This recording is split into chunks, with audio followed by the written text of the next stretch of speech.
Hello guys, welcome to Pronouncist, your pronunciation guide. Today we will learn how to pronounce the word shown on the screen, shattered. First, let's hear its American pronunciation, shattered. Now, read the syllables of U.S. pronunciation shown on the screen naturally. Shat-aired, shattered, shat-aired, shattered. Now, let's focus on British pronunciation of this word, shattered. Now, read the syllables of British pronunciation shown on the screen naturally.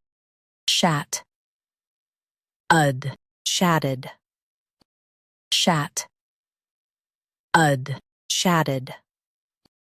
In U.S., stress shat and keep erd soft.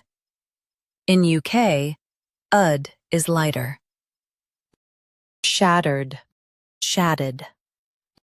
Practice repeatedly and you'll soon be able to say this word perfectly. The best way to practice is to repeat the syllable multiple times. The meaning of the word is broken into many pieces. Try repeating this word several times to improve your pronunciation.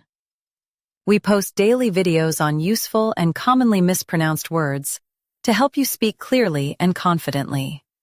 Like this video and subscribe to Pronouncist for more pronunciation guides. Thanks for watching us.